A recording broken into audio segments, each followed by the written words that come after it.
Looks very exciting. Giri, all the very best. Shooting ತುಂಬಾ ಚೆನ್ನಾಗಿ ನಡೀಲಿ.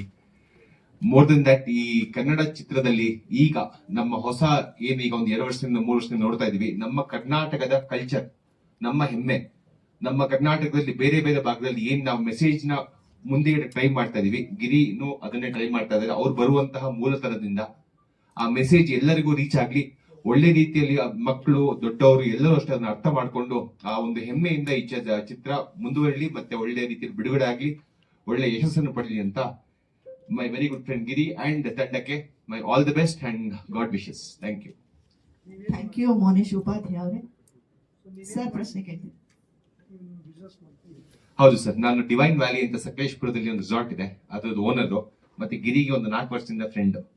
ನಾನು ಆ ರಿಸಾರ್ಟ್ ಲಾಂಚ್ ಮಾಡ್ಬೇಕಾದ್ರೆ ಗಿರಿ ನಂದು ತುಂಬಾ ಹೆಲ್ಪ್ ಮಾಡಿದ್ದಾರೆ. ಹಾಗೆ ಇವ್ರ ಕರಿಯರ್ ನ ಶುರು ಆದಾಗಿನಿಂದ ಒಟ್ಟಿಗೆ ನಿಂತ್ಕೊಂಡು ನೋಡಿ ನನ್ನ ಕೈಯಲ್ಲಿ ಎಷ್ಟಾಗುತ್ತೆ ಅಲ್ಲಿ ಸೇವೆ ಅವ್ರಿಗೆ ಹೆಲ್ಪ್ ಮಾಡಕ್ ಟ್ರೈ ಮಾಡ್ತಾ ಇದ್ದೀನಿ. ಎಲ್ಲಿ ಸರ್? ಖಂಡಿತವಾಗ್ಲೂ ಮಾಡ್ಬೋದು ಸರ್. ಗಿರಿನು ಬಂದಿದ್ದಾರೆ, ಅವರು ನಮ್ಗೆ ಸಹಾಯ ಮಾಡಿದ್ದಾರೆ.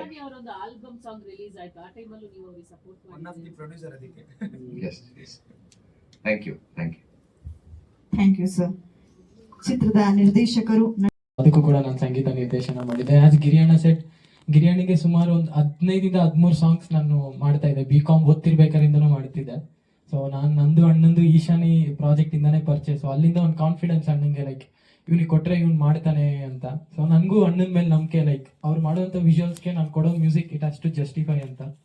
ಸೊ ಈ ಮೂವಿಗೆ ನಾವು ಟೀಮ್ ಏನು ಪ್ಲಾನ್ ಮಾಡ್ಕೊಂಡಿದ್ದೀವಿ ಅಂತ ಅಂದರೆ, ಲೈಕ್ ಇವಾಗ ನಿಮ್ಗೆಲ್ರಿಗೂ ಗೊತ್ತಿರೋ ಹಾಗೆ story is very complex. So ಆದ್ರಿಂದ ನಮ್ಮ ಮ್ಯೂಸಿಕ್ ಕೂಡ ಅಷ್ಟೇ ಕಾಂಪ್ಲೆಕ್ಸ್ ಆಗಿರಬೇಕು. ಅದಾದ್ಮೇಲೆ ಇವಾಗ ಆಗ್ತಿರೋ ಟ್ರೆಂಡ್ ಹೆಂಗಿದೆ ಅಂತ ಅಂದರೆ, ಕತೆ ಮತ್ತೆ ಮ್ಯೂಸಿಕ್ ಗಂಡ ಹೆಂಡತಿ ಥರ ಇರಬೇಕು.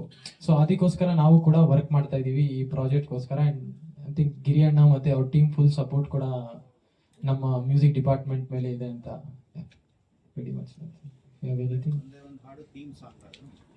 ಅಲ್ಲ ಸರ್, ಸ್ಕ್ರಿಪ್ಟ್ ಇವಾಗ ಅಣ್ಣ ಹೇಳ್ತಾರೆ, whether it is a theme song or romantic song, item song ಏನು ಅಂತ, ಅಥವಾ ಹೀರೋ ಇಂಟ್ರೊಡಕ್ಷನ್ ಸಾಂಗ್ ಏನು ಅಂತ ಹೇಳ್ತಾರೆ. ಸೊ ಇಫ್ ಅದನ್ನ ನಾವು ತಲೆಯಲ್ಲಿ ಇಟ್ಕೊಂಡ್ರೆ ಲೈಕ್ 1 ಸಾಂಗ್ ಅಂತ ಇದೆ, ಬಟ್ ಇನ್ನೂ ಅಣ್ಣ ಹೇಳಬೇಕು ಹೆಂಗೆ ಅಂತ.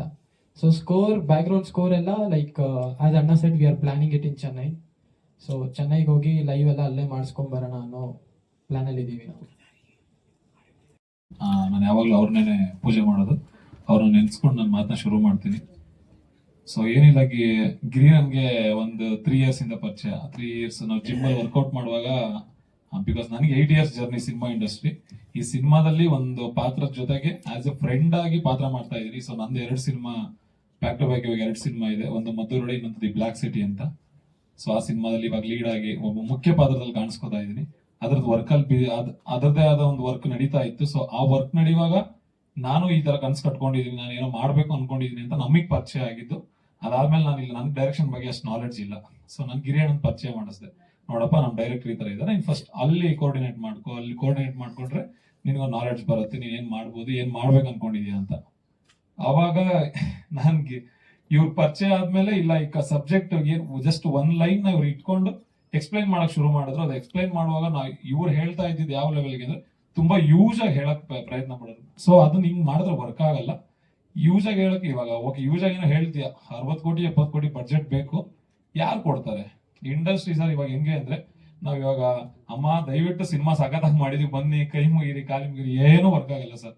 ಒಂದೇ ತಿಕ್ದಲ್ಲಿ ದಮ್ಮಿದ್ರೆ ಬಿಸ್ನೆಸ್ ಮಾಡಬೇಕು, ಅಷ್ಟೇ ವರ್ಕ್ ಆಗುತ್ತೆ. ನಮಗೆ ಗೊತ್ತಿರೋ ನಾಲೆಡ್ಜ್ ಏನಂದ್ರೆ, ನಿನಗೆ ಗಟ್ಟಿ ಗುಂಡಿಗೆ ಇದೆಯಾ, 4 ಜನ ಇಷ್ಟಪಡಿಸೋಷ್ಟು ಕೆಪಾಸಿಟಿ ಇದೆಯಾ, ಥಿಯೇಟರ್ ಹತ್ರ ಹೋಗಿ ಕೈ ಮುಗ್ದಿಲ್ಲ ಅಂದ್ರೆ ಅಟ್ಲೀಸ್ಟ್ ಬಂದು ಕುತ್ಕೊಳ್ಳೋರ್ಗೆ ಎಂಟರ್ಟೈನ್ಮೆಂಟ್ ಮಾಡೋಷ್ಟು ಕೆಪಾಸಿಟಿ ಇದೆಯಾ, ಅದಷ್ಟೇ ವರ್ಕ್ ಆಗೋದು. ನಾವು ಬಡವ್ರ ಮನೆಯಿಂದ ಬಂದಿದೀವಿ, ಯಾರು ಸರ್ ಕೇಳ್ತಿರ್ತಾರೆ, ನೀನ್ ಬಡವ್ರ ಮನೆಯಿಂದ ಆದ್ರೂ ಬಾ, ಕೋಟಿ ಇಟ್ಕೊಂಡಾದ್ರೂ ಬಾ, ನಿನ್ ಟ್ಯಾಲೆಂಟ್ ಇದೆಯಾ, ಜನಗಳಿಗೆ ಎಂಟರ್ಟೈನ್ಮೆಂಟ್ ಮಾಡೋ ಕೆಪಾಸಿಟಿ ಇದೆಯಾ, ಅದಷ್ಟೇ ಕೇಳೋದು. ಸೊ ಡೆಫಿನೆಟ್ಲಿ ಎಂಟರ್ಟೈನ್ಮೆಂಟ್ ಅಂತ ಮಾಡ್ತಾರೆ ಅಂತ ಅನ್ಕೊಂಡಿದೀನಿ. ಬಿಕಾಸ್ ಯಾಕಂದ್ರೆ out and out commercial with family entertainment cinema ಇದು. ಸೊ ಇವಾಗೇನು ನಾವು ಮದ್ದೂರೊಡೆ ಅಂತ ಏನ್ ಮಾಡ್ತಾ ಇದ್ದೀವಿ, ಅದು ಒಂದು ಯೂಸ್ ಕೂತ್ಕೊಂಡು ಫ್ಯಾಮಿಲೀಸ್ ಎಲ್ಲ ಎಂಜಾಯ್ ಮಾಡೋಂಥ ಸಿನಿಮಾ. ಅದ್ರ ನೆಕ್ಸ್ಟ್ ಇನ್ನೊಂದು ವರ್ಷ ದಿ ಬ್ಲಾಕ್ ಸಿಟಿ ಅಂತ ಮಾಡ್ತಾ ಇದೀವಿ, out and out mass cinema. So 2 ಸಿನಿಮಾದ ಸ್ಕ್ರಿಪ್ಟ್ ವರ್ಕ್ ನಡೆಯೋ ಟೈಮಲ್ಲಿ ಇವ್ರದ್ದು ಸಿನಿಮಾ ಎಕ್ಸ್ಪ್ಲೈನ್ ಮಾಡಿದಾಗ ನಮ್ಗೊಂದು ಎಕ್ಸ್ಪೆರಿಮೆಂಟ್ ಅಂತ ಅನ್ನಿಸ್ತು. ಸೊ ಇವೆರಡರ ಮಧ್ಯೆ ಇದೊಂಥರ ಬೇರೆ ಲೈನ್, ಬೇರೆ ಸಬ್ಜೆಕ್ಟ್ ವರ್ಕ್ ಮಾಡೋಣ ಅಂತ. ಅದ್ರ ಜೊತೆಗೆ ಆ ತಂದೆ ತಾಯಿ ಮತ್ತೆ ಇವತ್ತಿನ ಜನರೇಷನ್ ಅಲ್ಲಿ ಸರ್ ಎಲ್ಲೋ ಒಂದ್ ಕಡೆ ಹಳ್ಳಿಯಿಂದ ಬರೋ ಮಕ್ಳಿಗೆ ನೀನ್ ಸಿನಿಮಾ ಮಾಡ್ತೀಯ ಅಂದ್ರೆ ಬೇಡಪ್ಪ, ಎಂತೆಂತ ರಾಜಕಾರಣಿಗಳ ಮಕ್ಳ ಕೈಲಿ ಆಗಿಲ್ಲ, ನಿನಗೆ ಯಾಕೆ ಬೇಕು ಅಂತಾರೆ ಫಸ್ಟ್.